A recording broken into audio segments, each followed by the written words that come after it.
ಇನ್ನು ಜಾನುವಾರುಗಳನ್ನು ಕಾಡಿನಲ್ಲಿ ಮೇಯಲಿಕ್ಕೆ ಬಿಡಬಾರದು ಅಂತ ಅರಣ್ಯ ಇಲಾಖೆ ಕಟ್ಟುನಿಟ್ಟಿನ ರೂಲ್ಸ್ ಅನ್ನು ಜಾರಿ ಮಾಡಿದೆ. ಈ ಬಗ್ಗೆ ಶಾಸಕ ಆರಗ ಜ್ಞಾನೇಂದ್ರ ಸರ್ಕಾರದ ಗಮನವನ್ನು ಸೆಳೆದಿದ್ದಾರೆ. ಅರಣ್ಯ ಸಚಿವರು ನೀಡಿದಂಥ ಸ್ಟೇಟ್ಮೆಂಟ್ ರಾಜ್ಯವನ್ನೇ ನಡುಗಿಸಿಬಿಟ್ಟಿದೆ. ದಯವಿಟ್ಟು ಸಾಧಕ ಬಾಧಕದ ಬಗ್ಗೆ ಚರ್ಚೆ ಮಾಡಿ ಅಂತ ಹೇಳಿದರು. ವಿಜಯಪುರ ಜಿಲ್ಲೆಗೆ ಸರ್ಕಾರಿ ಅಭಿಯೋಜಕರಾಗಿ ಸರ್ಕಾರಿ ವಕೀಲ ಸೈಯದ್ ಬಾಷಾ ಖಾದ್ರಿ ನೇಮಕ ಮಾಡಲಾಗಿದೆ. ಇನ್ನು ಸೈಯದ್ ಖಾದ್ರಿಯನ್ನ ನೇಮಕ ಮಾಡಿದ್ದಕ್ಕೆ ಯತ್ನಾಳ್ ಆಕ್ಷೇಪ ವ್ಯಕ್ತಪಡಿಸಿದ್ದಾರೆ.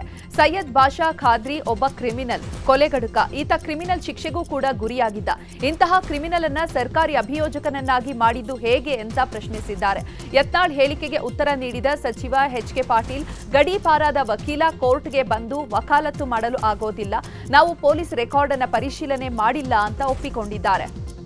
ಅಪೀಸ್ಮೆಂಟ್ ಮಾಡೋದು ಒಬ್ಬ ಗುಂಡ, ಒಬ್ಬ ಕ್ರಿಮಿನಲ್, ಒಬ್ಬ ಅಟ್ರಾಸಿಟಿ ಕೇಸ್ನಲ್ಲಿ ಭಾಗವಹಿಸಿದವ, ಒಬ್ಬ ಕೊಲೆಗಡಕ ಅಂತ ಹೇಳಿ ಇವತ್ತು ಕೋರ್ಟಿನಲ್ಲಿ ನಡೆದಂಥವ ಮತ್ತು ಗಡಿಪಾರಾದಂಥ ವ್ಯಕ್ತಿನ ಇವತ್ತು ಸರ್ಕಾರಿ ಅಭಿಯೋಜಕರು ಮಾಡ್ತಾರಂದರೆ ಇದು ಎಂಥ ದುರಂತ. ಇದ್ರ ಸಚಿವರು ನನಗೆ ಇವತ್ತು ಒಂದೇ ಒಂದು ಆಶ್ವಾಸನೆ ಕೊಡಬೇಕು, ಇವತ್ತೇ ಅವರನ್ನು ಆ ಒಂದು ಹುದ್ದೆಯಿಂದ ನಾವು ವಜಾಗೊಳಿಸ್ತೀವಿ ಅಂತ ಉತ್ತರ ನಾನು ನಿರೀಕ್ಷೆ ಮಾಡಿದ್ದೆ. ಆ ದುರ್ದೈವ ಬಂದಿಲ್ಲ. ಈಗಲಾದರೂ ಮಾನ್ಯ ಸಚಿವರು ಇಂಥ ಪ್ರಕರಣ ಇರುವಂಥ ವ್ಯಕ್ತಿನ ತಕ್ಷಣ ವಜಾ ಮಾಡಬೇಕಂತ ನಾನು ಆಗ್ರಹ ಮಾಡ್ತೇನೆ. ಏನು ಪ್ರಕರಣಗಳನ್ನು ಮೇಲಿನ ಮೇಲೆ ಅವೆಲ್ಲ ಸೆಕ್ಷನ್ಸ್ ಇಟ್ಕೊಂಡು ಓದಿದ್ರು, ಅದನ್ನೆಲ್ಲ ಗಮನಿಸಿಕೊಂಡು ನಾನು ನಮ್ಮ ಲಾ ಸೆಕ್ರೆಟರಿ ಅವರಿಗೆ ಇದ್ರ ಬಗ್ಗೆ ಪೂರ್ಣವಾಗಿ ವಿವರ ತಗೊಂಡು ನನ್ನ ಜೊತೆಗೆ ಚರ್ಚೆ ಮಾಡೋದಕ್ಕೆ ಸೂಚನೆಯನ್ನು ಕೊಡ್ತೇನೆ. ಆಯಿತು. ನ್ಯಾಯಮೂರ್ತಿ ನಾಗಮೋಹನ್ ದಾಸ್ ವರದಿ ವಿರುದ್ಧ ಭಾರಿ ಆಕ್ರೋಶ ವ್ಯಕ್ತವಾಗಿದೆ. ಬಲಗೈ ಸಮುದಾಯಕ್ಕೆ ಭಾರಿ ಅನ್ಯಾಯವಾಗಿದೆ ಅಂತ ಆಗ್ರಹಿಸಿ ಚಾಮರಾಜನಗರದಲ್ಲಿ ಪ್ರತಿಭಟನೆಯನ್ನು ಮಾಡಲಾಯಿತು.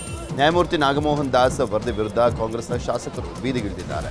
ಪ್ರತಿಭಟನೆಯಲ್ಲಿ ಕೊಳ್ಳೇಗಾಲ ಕಾಂಗ್ರೆಸ್ನ ಶಾಸಕ ಎ.ಆರ್. ಕೃಷ್ಣಮೂರ್ತಿ, ಬಿಜೆಪಿಯ ಮಾಜಿ ಸಚಿವ ಎನ್. ಮಹೇಶ್ ಭಾಗಿಯಾಗಿದ್ದರು. ನ್ಯಾಯಮೂರ್ತಿ ನಾಗಮೋಹನ್ ದಾಸ್ ವಿರುದ್ಧ ಧಿಕ್ಕಾರದ ಘೋಷಣೆಯನ್ನು ಕೂಗಿ ವರದಿ ಪರಿಷ್ಕರಿಸಬೇಕು ಅಂತ ಆಗ್ರಹಿಸಿದರು. ಅನೇಕ ಬಲಗೈ ಸಮುದಾಯಗಳು ಅವ್ರು ಕೊಟ್ಟಿರುವಂಥ ವರದಿನಲ್ಲೇ ಹೇಳ್ತಾ ಇದೆ, ಅದನ್ನೆಲ್ಲ ವಿಂಗಡಣೆ ಮಾಡಿಬಿಟ್ಟಿದ್ದಾರೆ. ವಿಂಗಡಣೆ ಮಾಡೋದ್ರಿಂದ ನಮ್ಮ ಸಮುದಾಯದ ಅಂಕಿಅಂಶ ಭಾಳ ಅವ್ರಿಗಿಂತ ಕಮ್ಮಿ ಇರ್ತಕ್ಕಂಥ ಕಾಣ್ತೇವೆ. ನಾನೀಗಾಗಲೇ ಇಲ್ಲಿ ಪ್ರಸ್ತಾಪ ಮಾಡಿದಾಗೆ ಮಾನ್ಯ ಎಸ್.ಎಂ. ಕೃಷ್ಣ ಅವರ ಸರ್ಕಾರದ ಅವಧಿನಲ್ಲಿ ಒಂದು ನಾನ್ ಪೊಲಿಟಿಕಲ್ ಆರ್ಗನೈಸೇಷನ್ ಐಸ್ಯಾಕ್ ಅಂತಕ್ಕ ಸಂಸ್ಥೆಯಲ್ಲಿ ಹೌಸ್ ರೋ ಸರ್ವೆ ಆಗಿತ್ತು. ಆ ಹೌಸ್ ರೋ ಸರ್ವೆನಲ್ಲಿ ಬಲಗೈನ ನಮ್ಮ ಸಮುದಾಯದವರು ಹೆಚ್ಚಿನ ಸಂಖ್ಯೆಯಲ್ಲಿ ಇದ್ವಿ ಅಂತಕ್ಕಂಥದ್ದು ವರದಿ ಹೇಳ್ತಾ ಇದೆ. ಬಟ್ ಅದು ಬೆಳಕಿಗೆ ಬಂದಿಲ್ಲ. ಹಾಗಿರಬೇಕಾದ್ರೆ ನಾವು ಹೇಗೆ ಇವತ್ತು ಕಮ್ಮಿ ಆಗಲಿಕ್ಕೆ ಸಾಧ್ಯ? ಸಚಿವ ಎಂಸಿ ಸುಧಾಕರ್ ಅವರನ್ನ ಸಂಸದ ಕೆ ಸುಧಾಕರ್ ತೆಲುಗಿನಲ್ಲಿ ಅಣುಕಿಸಿದ್ದಾರೆ. ಚೇಳೂರು ತಾಲೂಕು ಕಚೇರಿ ಹೋರಾಟದ ವೇಳೆ ತೆಲುಗಿನಲ್ಲಿ ಸಂಸದರು ಡೈಲಾಗ್ ಹೊಡೆದಿದ್ದಾರೆ. ಸಚಿವ ಸುಧಾಕರ್ರನ್ನ ಚಿಲ್ಲರೆ ಅಂತ ಹೀಯಾಳಿಸಿದ್ದಾರೆ. ಸಚಿವ ಸುಧಾಕರ್ ಇಷ್ಟೊಂದು ಚಿಲ್ಲರೆ ಅಂತ ಗೊತ್ತಿರಲಿಲ್ಲ. ಚಿಲ್ಲರೆ ರಾಜಕೀಯ ಬಿಟ್ಟು ನಿಮ್ಮ ತಂದೆಯಂತೆ ರಾಜಕೀಯ ಮಾಡುವಂತ ಟಾಂಗ್ ಕೊಟ್ಟಿದ್ದಾರೆ.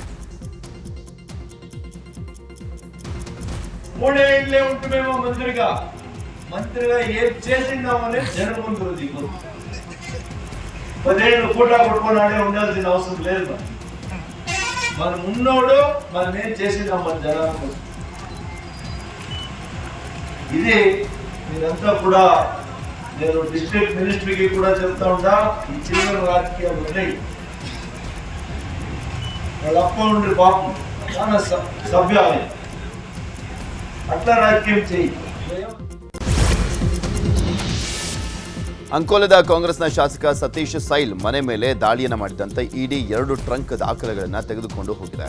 ವಶಪಡಿಸಿಕೊಂಡಂತಹ ದಾಖಲೆಗಳನ್ನು ಗೋವಾದತ್ತ ವಾಹನದಲ್ಲಿ ಅಧಿಕಾರಿಗಳು ಕೊಂಡೊಯ್ದಿದ್ದಾರೆ. ಮನೆಯಲ್ಲಿ ನಗದು ಮತ್ತು ಬಂಗಾರ ಸಿಕ್ಕಿರುವಂತಹ ಸಾಧ್ಯತೆ ಇದ್ದು ನಿನ್ನೆ ಬೆಳಗ್ಗೆಯಿಂದ ರಾತ್ರಿವರೆಗೂ ಸಿಐಎಸ್ಎಫ್ ಭದ್ರತೆಯಲ್ಲಿ ಕಾರ್ಯಾಚರಣೆಯನ್ನು ಮಾಡಲಾಯಿತು. ಬಿಕ್ಲು ಶಿವ ಕೊಲೆ ಪ್ರಕರಣದಲ್ಲಿ ಶಾಸಕ ಭೈರತಿ ಬಸವರಾಜುಗೆ ಮಧ್ಯಂತರ ರಿಲೀಫ್ ಸಿಕ್ಕಿದೆ. ತಮ್ಮ ವಿರುದ್ಧ ದಾಖಲಾಗಿರುವ ಪ್ರಕರಣ ರದ್ದು ಮಾಡಬೇಕು ಅಂತ ಕೋರಿ ಬಸವರಾಜು ಹೈಕೋರ್ಟ್ ಮೆಟ್ಟಿಲೇರಿದ್ರು. ಇದೀಗ ನ್ಯಾಯಮೂರ್ತಿ ಎಂಐ ಅರುಣ್ ಅವರ ಪೀಠ ವಿಚಾರಣೆ ನಡೆಸಿದ್ದು ಭೈರತಿ ವಿರುದ್ಧ ಬಲವಂತದ ಕ್ರಮ ಕೈಗೊಳ್ಳದಂತೆ ಮತ್ತು ಕೋರ್ಟ್ ಮಧ್ಯಂತರ ಆದೇಶವನ್ನ ನೀಡಿದೆ. ವಿಚಾರಣೆಗೆ ಸಹಕಾರ ನೀಡಬೇಕು ಅಂತ ಭೈರತಿ ಬಸವರಾಜುಗೆ ಕೋರ್ಟ್ ಆದೇಶವನ್ನ ನೀಡಿದೆ. ಚಾಮರಾಜನಗರ ಜಿಲ್ಲೆಯ ಕಾವೇರಿ ವನ್ಯಧಾಮದಲ್ಲಿ 2 ಹುಲಿ ಮರಿಗಳ ಸಾವಿನ ಪ್ರಕರಣದ ಬಗ್ಗೆ 5 ದಿನಗಳ ಒಳಗಾಗಿ ವಾಸ್ತವಾಂಶ ವರದಿ ನೀಡಲಿಕ್ಕೆ ಅರಣ್ಯ ಸಚಿವ ಈಶ್ವರ್ ಖಂಡ್ರೆ ಸೂಚನೆಯನ್ನು ಕೊಟ್ಟಿದ್ದಾರೆ. ತಾಯಿ ಹುಲಿಯ ಮಾಹಿತಿ ಅಲಭ್ಯವಾಗಿರುವಂತದ್ರ ಬಗ್ಗೆ ಅನುಮಾನವಿದೆ. ತಾಯಿ ಹುಲಿ ಹಾಲುಣಿಸದೆ ಮರಿ ಹುಲಿಗಳು ಹಸಿವಿನಿಂದ ಮೃತಪಟ್ಟಿದ್ದವ, ಬೇರೆ ಕಾರಣ ಇದೆಯಾ ಎಂಬುದನ್ನು ಪತ್ತೆ ಹಚ್ಚಬೇಕು. ತಾಯಿ ಹುಲಿ ಇರುವಿಕೆ ಬಗ್ಗೆ ಕ್ಯಾಮರಾ ಟ್ರ್ಯಾಪ್ ಆಧರಿಸಿ ಪತ್ತೆ ಹಚ್ಚಿ ವರದಿ ನೀಡಬೇಕು ಅಂತ ಪ್ರಧಾನ ಮುಖ್ಯ ಅರಣ್ಯ ಸಂರಕ್ಷಣಾಧಿಕಾರಿಗಳಿಗೆ ಸೂಚನೆಯನ್ನು ಕೊಡಲಾಗಿದೆ. ಲಂಚ ಪಡೆಯುವಾಗಲೇ ಪಿಡಿಒ ಲೋಕಾಯುಕ್ತ ಬಲೆಗೆ ಬಿದ್ದಿರುವಂತಹ ಘಟನೆ ಮಂಡ್ಯ ಜಿಲ್ಲೆ ಮುರುಕನಹಳ್ಳಿ ಗ್ರಾಮ ಪಂಚಾಯಿತಿಯಲ್ಲಿ ನಡೆದಿದೆ. ಮುರುಕನಹಳ್ಳಿ ಗ್ರಾಮ ಪಂಚಾಯಿತಿಯ ಪಿಡಿಒ ಸೈಯದ್ ಮುಜಾಕಿರ್ ಲೋಕಾಯುಕ್ತ ಬಲೆಗೆ ಬಿದ್ದ ಪಿಡಿಒ. ಈ ಸ್ವತ್ತು ಮಾಡಿಕೊಡಲು ಪಿಡಿಒ ಸೈಯದ್ ಮುಜಾಕಿರ್ 50,000 ಡಿಮ್ಯಾಂಡ್ ಮಾಡಿದ್ದರಂತೆ. 20,000 ಹಣ ಪಡೆಯುವಾಗ ಲೋಕಾಯುಕ್ತಕ್ಕೆ ಸಿಕ್ಕಿಬಿದ್ದಿದ್ದಾರೆ. ಹಳದಿ ಮಾರ್ಗದ ಮೆಟ್ರೋ ಯೋಜನೆಯಲ್ಲಿ ಮಹಾ ಎಡವಟ್ಟಾಗಿದೆ. BMRCL ಅಧಿಕಾರಿಗಳ ಕಾರ್ಯದ ಬಗ್ಗೆ ಪ್ರಯಾಣಿಕರು ಆಕ್ಷೇಪವನ್ನು ವ್ಯಕ್ತಪಡಿಸಿದ್ದಾರೆ. ಕೋನಪ್ಪನ ಅಗ್ರಹಾರ ಮತ್ತು ಎಲೆಕ್ಟ್ರಾನಿಕ್ ಸಿಟಿ ನಿಲ್ದಾಣಗಳಲ್ಲಿ ಬಹಳ ವ್ಯತ್ಯಾಸ ಕಂಡುಬಂದಿದೆ.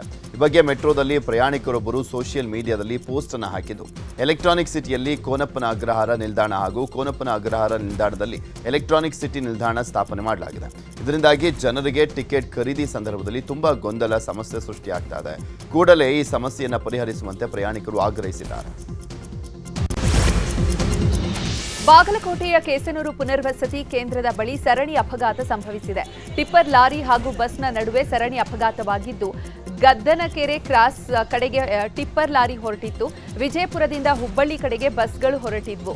ಈ ವೇಳೆ ವೇಗವಾಗಿ ಬಂದ ಟಿಪ್ಪರ್ ಚಾಲಕ ನಿಯಂತ್ರಣ ತಪ್ಪಿ ಮುಂದಿನ ಬಸ್ಗೆ ಡಿಕ್ಕಿ ಹೊಡೆದು ನಂತರ ಹಿಂದಿನ ಬಸ್ಗೆ ಗುದ್ದಿದ್ದಾನೆ. ಈ ಘಟನೆಯಲ್ಲಿ ಟಿಪ್ಪರ್ ಚಾಲಕನಿಗೆ ಗಂಭೀರವಾಗಿ ಗಾಯಗಳಾಗಿದ್ದು, ಅದೃಷ್ಟವಶಾತ್ ಯಾವುದೇ ಪ್ರಾಣಾಪಾಯ ಸಂಭವಿಸಿಲ್ಲ.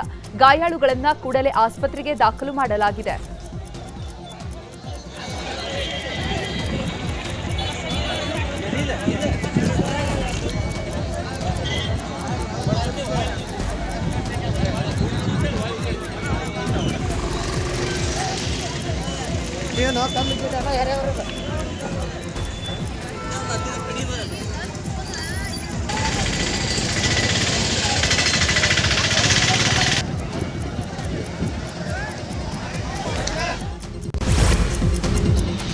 ಹಾಡಹಗಲೇ ಮನೆಗೆ ನುಗ್ಗಿ ಮಾಲೀಕನ ಮುಂದೆನೇ ಕಳ್ಳತನ ಮಾಡಿರುವಂತಹ ಘಟನೆ ಮೈಸೂರು ಜಿಲ್ಲೆ ನಂಜನಗೂಡಿನ ಚಾಮುಂಡಿ ಟೌನ್ಶಿಪ್ನಲ್ಲಿ ನಡೆದಿದೆ. ಪುನೀತ್ ಎಂಬುವರ ಮನೆಯಲ್ಲಿ ಖದೀಮರು 80 ಗ್ರಾಂ ಚಿನ್ನ, 1,40,000 ಹಣ ಕದ್ದು ಪರಾರಿಯಾಗಿದ್ದಾರೆ.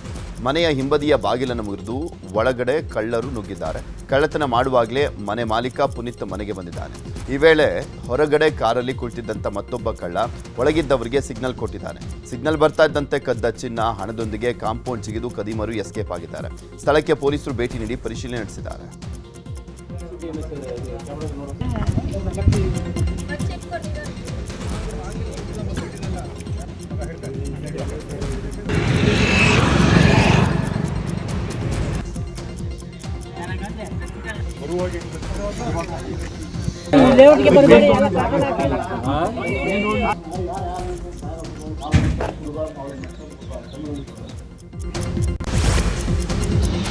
ಚಾಮರಾಜನಗರ ಜಿಲ್ಲೆಯ ಚಿಕ್ಕಾಟಿ ಗ್ರಾಮದಲ್ಲಿ ಆಟವಾಡ್ತಾ ಇದ್ದ 3 ಮಕ್ಕಳನ್ನ ಬೀದಿ ನಾಯಿ ಕಚ್ಚಿ ಗಾಯಗೊಳಿಸಿರುವಂತಹ ಘಟನೆ ತಡವಾಗಿ ಬೆಳಕಿಗೆ ಬಂದಿದೆ.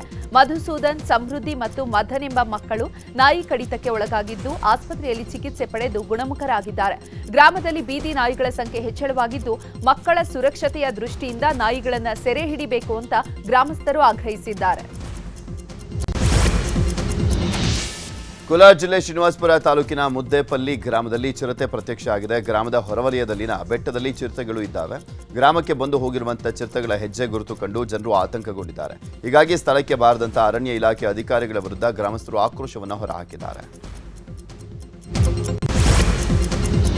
ಕುರುಬ ಸಮುದಾಯಕ್ಕೆ ಎಸ್ಟಿ ಮೀಸಲಾತಿ ಸೇರಿದಂತೆ ವಿವಿಧ ಬೇಡಿಕೆಗಳ ಈಡೇರಿಕೆಗೆ ಆಗ್ರಹಿಸಿ ಹುಬ್ಬಳ್ಳಿಯಲ್ಲಿ ಪ್ರತಿಭಟನೆಯನ್ನು ನಡೆಸಲಾಗುತ್ತೆ. ಪ್ರದೇಶ ಕುರುಬ ಸಮಾಜ ಒಕ್ಕೂಟದ ನೇತೃತ್ವದಲ್ಲಿ ಅಂಬೇಡ್ಕರ್ ವೃತ್ತದಿಂದ ಚೆನ್ನಮ್ಮ ವೃತ್ತದವರೆಗೂ ಮೆರವಣಿಗೆಯನ್ನ ಮಾಡಲು ನಿರ್ಧರಿಸಲಾಗಿದೆ. ಕುರುಬರಿಗೆ ಎಸ್ಟಿ ಮೀಸಲಾತಿಯನ್ನ ನೀಡಬೇಕು, ಗುಡ್ಡಗಾಡು ಪ್ರದೇಶದಲ್ಲಿ ಕುರಿಗಳನ್ನ ಮೇಯಿಸೋದಕ್ಕೆ ಅನುಮತಿಯನ್ನ ಕೊಡಬೇಕು ಅನ್ನೋದರ ಸೇರಿ ವಿವಿಧ ಬೇಡಿಕೆಗಳ ಈಡೇರಿಕೆಗೆ ಒತ್ತಾಯಿಸಿ ಬೃಹತ್ ಪ್ರತಿಭಟನೆಯನ್ನ ಹಮ್ಮಿಕೊಳ್ಳಲಾಗಿದೆ. ಕಾಡಿನಲ್ಲಿ ಕುರಿ ಮೇಯಿಸಬಾರ್ದು, ದನ ಮೇಯಿಸಬಾರ್ದು ಅಂತೇಳಿ ರಾಜ್ಯ ಸರ್ಕಾರದ ಮಂತ್ರಿ ಈಶ್ವರ್ ಖಂಡ್ರೆ ಅವರು ಕೂಡ ಹೊಸದೊಂದು ಟಿಪ್ಪಣಿಯನ್ನು ಹೊರಡಿಸಿದ್ದಾರೆ. ಈ ವಿಷಯ ಕುರಿತು ನಾಳೆ ಹುಬ್ಬಳ್ಳಿಯ ಭಾರಿ ಮಳೆ ಹಿನ್ನೆಲೆಯಲ್ಲಿ ಕೊಪ್ಪಳ ತಾಲೂಕಿನ ಮುದ್ಲಾಪುರದ ಬಳಿ ಇರುವಂತಹ ಹಿರೇಹಳ್ಳ ಡ್ಯಾಂನಿಂದ ಹಳ್ಳಕ್ಕೆ ನೀರನ್ನು ಬಿಡಲಾಗಿದೆ. ಕ್ರಸ್ಟ್ ಗೇಟ್ ಮೂಲಕ ನೀರು ಬಿಟ್ಟಿರುವಂತಹ ದೃಶ್ಯ ವೈಭವ ಡ್ರೋನ್ ಕ್ಯಾಮೆರಾದಲ್ಲಿ ಸೆರೆಯಾಗಿದೆ. ಬರದನಾಡು ಹಚ್ಚ ಹಸಿರಿರುವಂತಹ ಡ್ಯಾಮ್ ಸುತ್ತಲಿನ ಪ್ರದೇಶ ಮನಮೋಹಕವಾಗಿದೆ.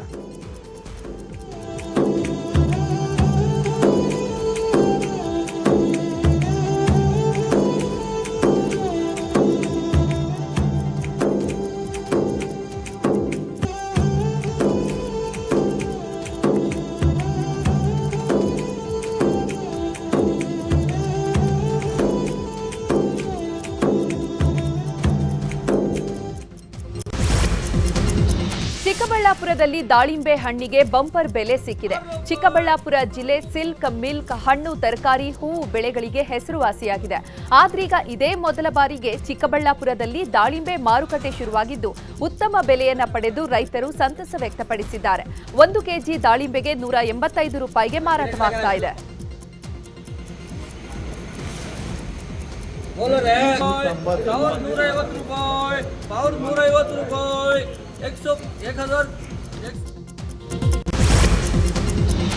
ವಿಜಯಪುರ ಜಿಲ್ಲೆಯ ಬಸವನ ಬಾಗೇವಾಡಿ ಪಟ್ಟಣದಲ್ಲಿ ಮೂಲ ನಂದೀಶ್ವರ ಜಾತ್ರಾ ಮಹೋತ್ಸವ ಅದ್ದೂರಿಯಾಗಿ ನಡೀತಾ ಇದೆ. ಜಾತ್ರೆ 3ನೇ ದಿನ ಭಾರ ಎತ್ತುವಂತ ಸ್ಪರ್ಧೆ ಆಯೋಜನೆ ಮಾಡಲಾಗಿತ್ತು.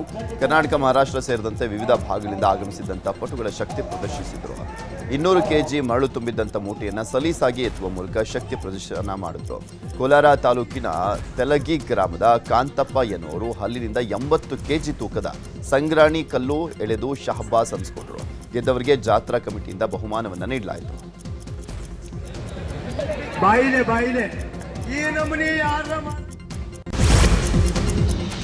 ಮೈಸೂರು ಜಿಲ್ಲೆ ಬನ್ನೂರು ಪಟ್ಟಣದ ರೋಟರಿ ಸಂಸ್ಥೆ ಖಾನ್ ಸಿಂಗ್ ಜಿ ರಾಜ್ ಪುರೋಹಿತ್ ನೆನಪಿನ ಸ್ಮರಣಾರ್ಥ ಗ್ರಾಮೀಣ ಭಾಗದ ಜನರಿಗೆ ಮಹೇಂದ್ರ ಸಿಂಗ್ ಕಾಳಪ್ಪ ಕಣ್ಣಿನ ತಪಾಸಣಾ ಶಿಬಿರ ಆಯೋಜನೆ ಮಾಡಿದ್ರು. ಕಣ್ಣಿನ ತಪಾಸಣಾ ಶಿಬಿರದಲ್ಲಿ ಶಸ್ತ್ರಚಿಕಿತ್ಸೆಗೆ ಆಯ್ಕೆಯಾದ ಶಿಬಿರಾರ್ಥಿಗಳು ಕೊಯಮತ್ತೂರಿನಲ್ಲಿ ಕಣ್ಣಿನ ಶಸ್ತ್ರಚಿಕಿತ್ಸೆಯನ್ನು ಮುಗಿಸಿಕೊಂಡು ವಾಪಸ್ಸಾಗಿದ್ದಾರೆ. ಇನ್ನು ಮುಂದಿನ ತಿಂಗಳು ಸೆಪ್ಟೆಂಬರ್ 13ರಂದು ಮತ್ತೊಂದು ಸುತ್ತಿನ ಶಿಬಿರ ಆಯೋಜನೆ ಮಾಡಲಾಗ್ತಾ ಇದೆ.